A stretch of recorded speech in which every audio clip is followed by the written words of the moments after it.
your face. With live coverage of hot, exciting NHL action and tough college basketball competition. It's a shattering experience. And it's all on the KBL Entertainment Network.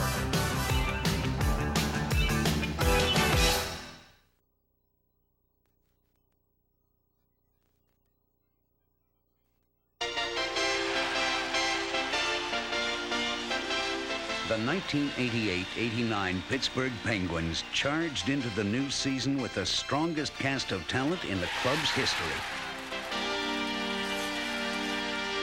Led by fifth-year sensation Mario Lemieux, the Pens would finish this year as the sixth best team in all of pro hockey.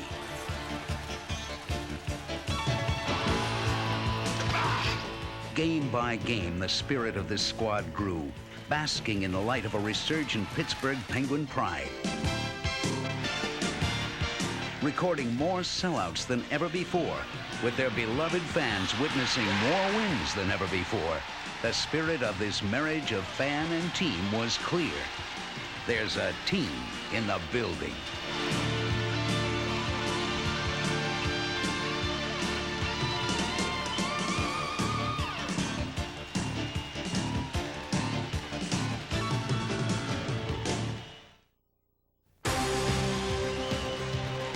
As expected, the Pens opened the new season with a scorching offense. Still, Tony Esposito, the Pens general manager, wanted a stopper on defense. In November, he found his man. Tom Barrasso would be lead man in goal. He would help lead this club through the dark days of December and earn his team 2 dramatic curtain calls at season's end.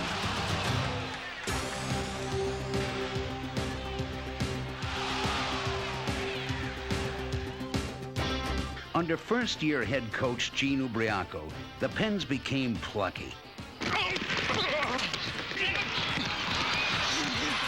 Visiting smiles became frowns. Suddenly, it seemed, the Pittsburgh Penguins were one of them. One of the high-powered Patrick Division clubs who left a black and blue calling card. Ubriaco took the reins off of 20-year-old Rob Brown and watched the second-year right wing burn NHL goalies for 49 goals and a staggering 115 points. Even more shocking is the statistic that in 118 NHL games, he had 73 goals, 4 more than Mario had in the same number of games. An all-star in 1989, Rob Brown may well be on his way to becoming the Pens' third superstar. Number 10, Dan Quinn, posted a career-high 94 points this season, blasting home 34 goals and 60 assists, while steadily moving up to 12th place on the Pens' all-time scoring list.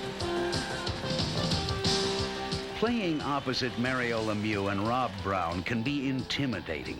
But left wing Bob Airey quietly found enough ice to record career highs in goals 26, assists 32, and points with 58.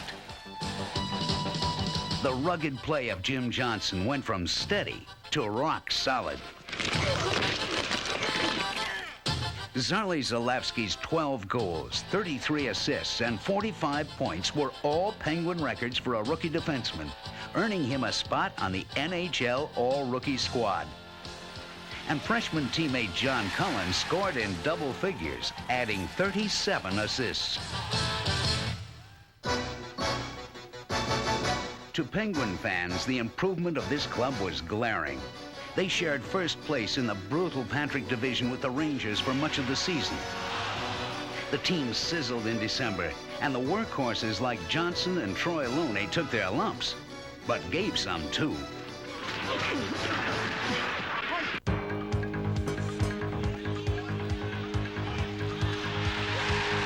In all of pro hockey, there are but 5 first-team All-Stars selected each year.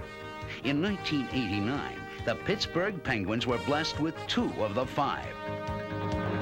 Paul Coffey far outdistanced his nearest competitor in scoring, pumping in 30 goals and an incredible 85 assists. When controlling the puck, he was like a point guard, charging up ice with breathtaking speed before dishing off a dazzling pass to a cutting winger. His Stanley Cup championship experience lifted the entire club to a new level of confidence.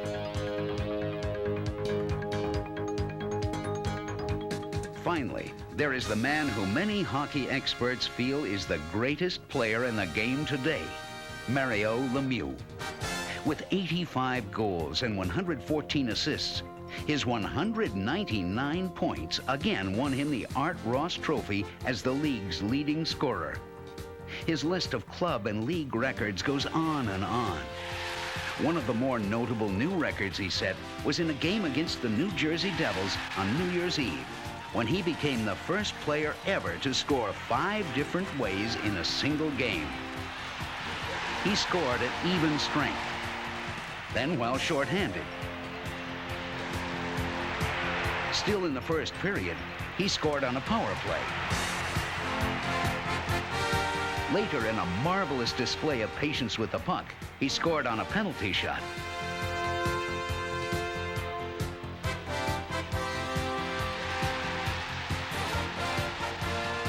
He completed his feat with an empty net goal.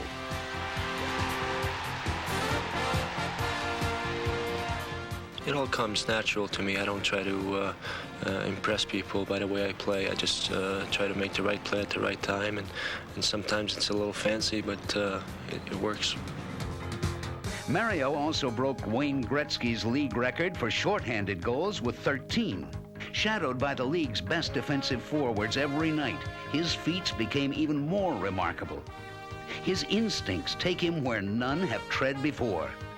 He is Pavarotti and Baryshnikov, touching the chords of perfection in his craft. Only time will tell if there will be another like him. For now, he is Pittsburgh's, and whether at home or on the road, they come in droves to see his gift. With Lemieux, Coffey, and Brown on fire, the club kept digging in through the marathon NHL season. For the first time in Penguin history, the team defeated every club in the league at least once in the same season. Their confidence grew with some last-second heroics. Against Chicago, short-handed, in a tie game, Dave Hannon went in all alone and came away with the game-winning goal.